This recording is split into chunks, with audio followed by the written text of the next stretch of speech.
Nama Tuhan,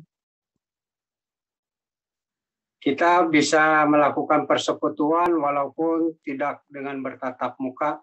Saya percaya waktu yang diluangkan di dalam kesibukan ini, kita mendapatkan sesuatu yang datangnya daripada Tuhan dan mempermuliakan Tuhan.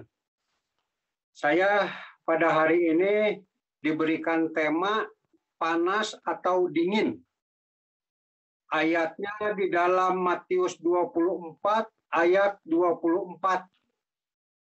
Di mana Matius 24 ayat 24 ini berbunyi demikian. Sebab Mesias-Mesias palsu dan nabi-nabi palsu akan bermunculan dan mereka akan mengadakan tanda-tanda yang dahsyat kiranya mungkin mereka. Setelah itu baru saya menukik akan membahas daripada tema pada hari ini, panas atau dingin. Pada dasarnya manusia ini adalah peniru. Sejak anak-anak itu meniru perilaku daripada orang tua. Maka jangan heran di dunia ini penuh dengan tiruan, penuh dengan keserupaan, penuh dengan kemiripan, bahkan penuh dengan kepalsuan. Segala sesuatu ditiru, segala sesuatu dipalsu. Barang-barang ditiru, dipalsu, profesi pun dipalsu. Sehingga kita mengenal polisi gadungan, dokter gadungan, tentara gadungan, bahkan Tuhan pun ingin ditiru atau dipalsu. Tetapi pada kesempatan ini saya ingin membedakan apa yang namanya tiruan, keserupaan, mirip dengan yang namanya palsu. Beberapa bulan ini saya sering ganti spare part mobil karena mobil saya sudah tua, dan ketika saya pergi belanja spare part ke toko, pasti di toko itu ditawarkan, Bapak mau yang orisinil atau yang KW? Yang KW ini serupa tetapi tidak sama, tiruan. Fungsinya sama, tetapi harganya jauh berbeda, jauh lebih murah. Cuman kualitasnya juga rendah. Dikasih pilihan. Ini bukan menipu. Ini memberikan pilihan. Saya beberapa kali memberi yang KW karena jauh lebih murah. Nah itu yang KW atau tiruan bisa dipakai. Tidak dengan maksud menipu.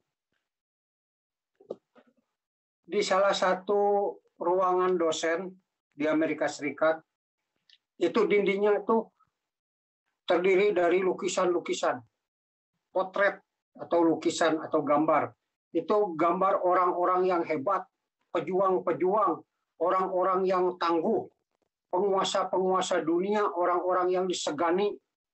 Ada foto dari Genghis Khan, mukanya sangat amat garang dan mukanya sangat amat berwibawa.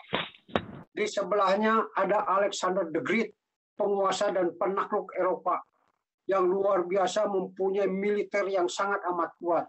Di sebelahnya ada gambar Mao Zedong, pemimpin daripada Tiongkok. Di sebelahnya lagi ada gambar Hitler, orang Nazi Jerman yang luar biasa. Di sebelahnya lagi ada Benito Mussolini. Di sebelahnya lagi ada gambar Stalin. Dan di paling ujung ada satu gambar. Satu gambar pria yang sangat lusuh, tidak gagah seperti gambar-gambar sebelumnya. Lusuh, di pipinya ada darah dan ada kawat duri. Pria ini sepertinya orang yang lemah. Tidak seperti potret-potret gambar-gambar yang sebelumnya yang gagah. Tetapi yang luar biasa di bawah potret-potret atau gambar itu ada satu kalimat. Banyak manusia di dalam hidupnya ingin menjadi Allah. Tetapi hanya ada satu Allah yang turun menjadi manusia, yaitu Kristus. Nah, orang-orang yang dipotret ini tidak memasukkan siapakah Mesias. Tetapi orang-orang ini meniru, ingin menjadi Allah di dalam hidupnya, ingin disembah oleh manusia. Oh, tentu ini permainan yang kasar. Manusia ketika melihat orang-orang ini ingin disembah Tuhan, manusia akan sadar bahwa manusia tidak akan bisa menjadi ciptaan. Tetapi kalau kita lihat yang palsu itu berbeda dengan tiruan. Kalau yang palsu itu motifnya menipu. Kalau kita sekarang menerima uang palsu, kita akan jengkel, kita akan marah, kita akan merasa dirugikan. Oleh karena itu, kita harus tahu apa ciri daripada uang asli. Nah, kalau ciri uang asli itu orang-orang yang bertransaksi uang cash biasanya mempunyai satu alat yaitu ultraviolet. Jadi uang itu dilihat pakai ultraviolet, nanti ada hologram. Nah, itu menentukan uang itu asli.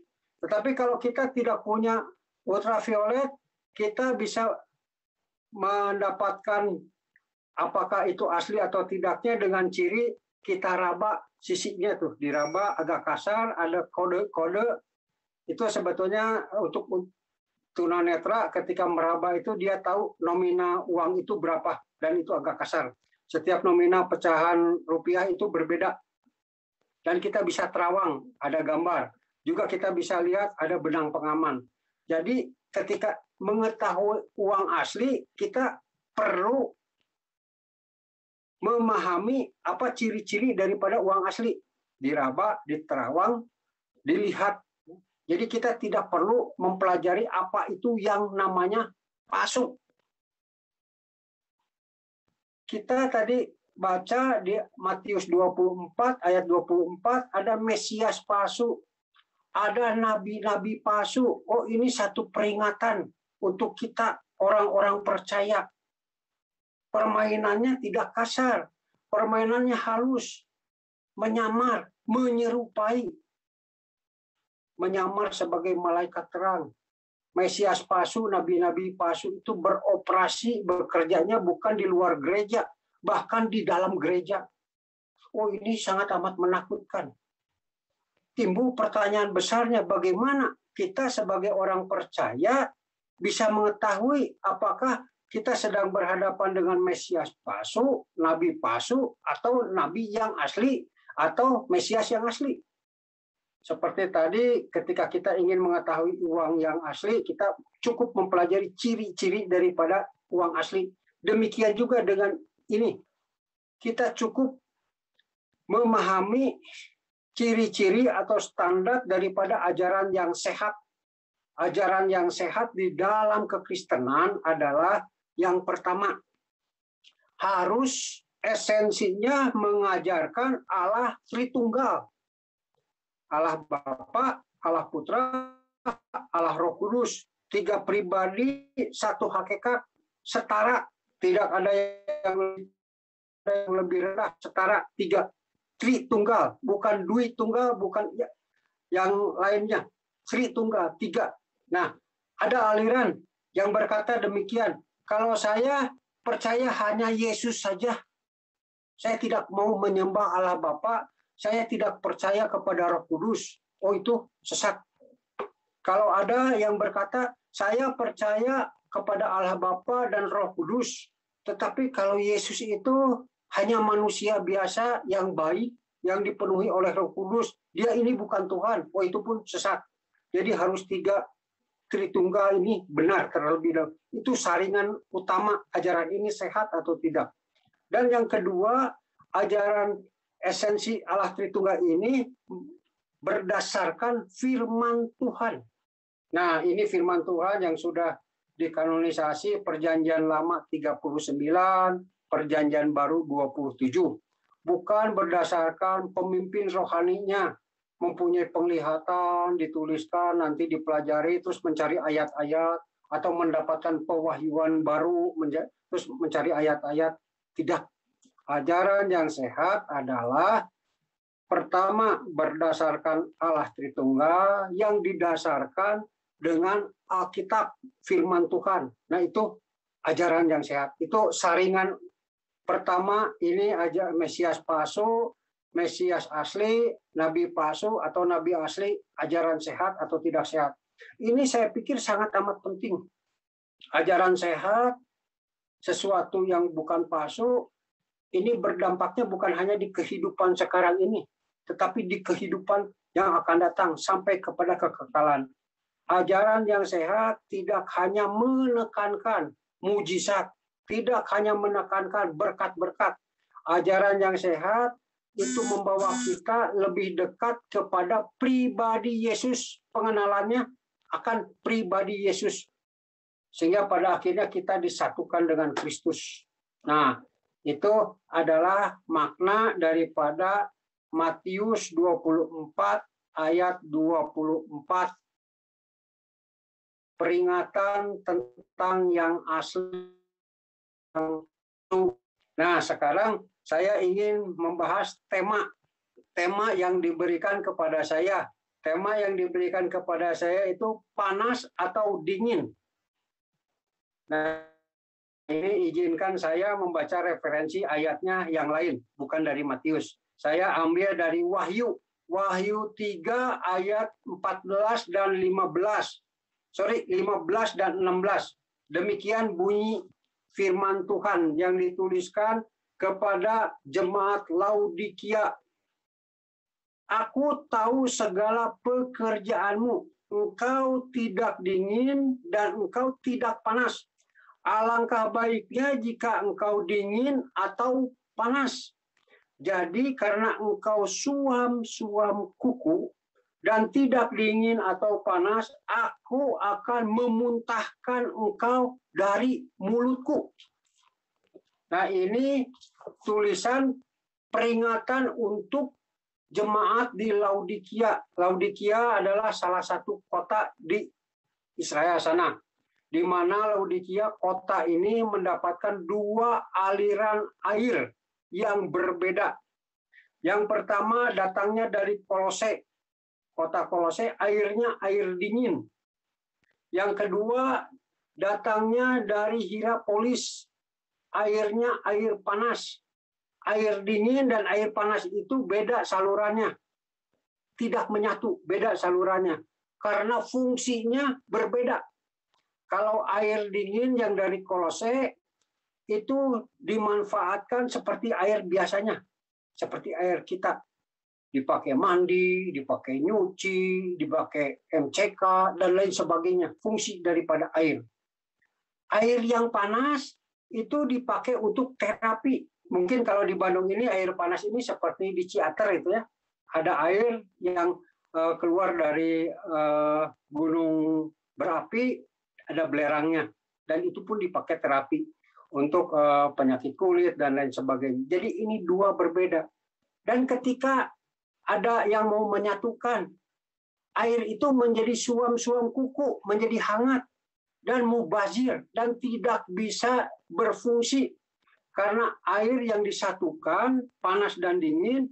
Air yang dingin itu kalau diminum yang sudah tercampur dengan air panas, dengan catatan air panas itu air belerang, maka tidak bisa diminum, akan menjadi racun, maka dimuntahkan. Dan air yang sudah dicampur itu tidak panas lagi, menjadi hangat, tidak bisa juga dipakai terapi. Jadi percuma, mubazir.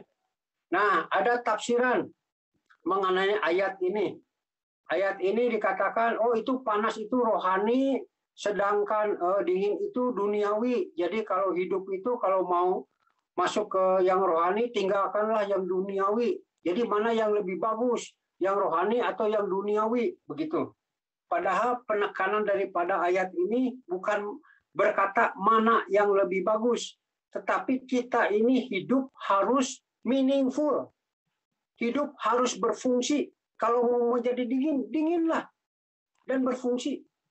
Kalau mau menjadi panas, panaslah dan berfungsi. Karena hidup kita ini terpanggilnya berbeda-beda. Ada yang dipanggil untuk dingin, ada yang dipanggil untuk panas. Di dalam hidup ini, tidak semua orang bisa menjalani hidup yang sakral. Tidak semua orang bisa jadi pendeta. Dan tidak semua orang juga dipanggil menjadi orang yang sekuler. Yang dipanggil dengan kemampuan dan talenta menjadi pedagang, jadilah pedagang.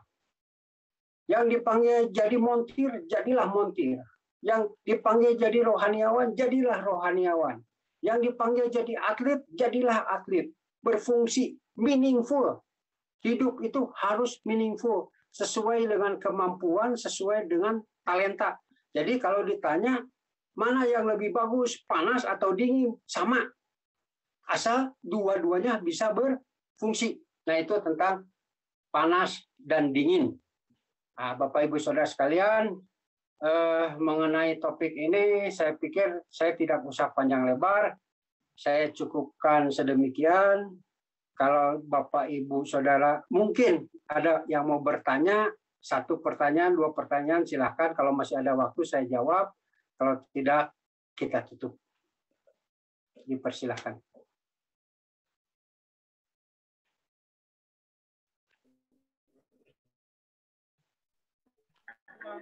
Yang bertanya.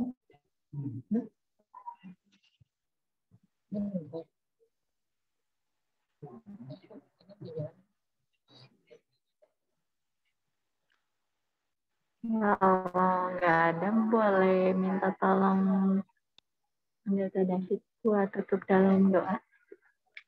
Oke. Mari kita sama-sama berdoa. Tuhan Allah Bapa kami yang baik, kami terus-menerus diberikan kesempatan oleh Tuhan supaya bisa mengenal siapakah Engkau, Allah yang berkuasa, Allah yang memelihara, dan kami terus-menerus diingatkan supaya kami bisa meluruskan diri, menaklukkan diri di bawah kaki Engkau, Yesus Kristus Sang Juru Selamat.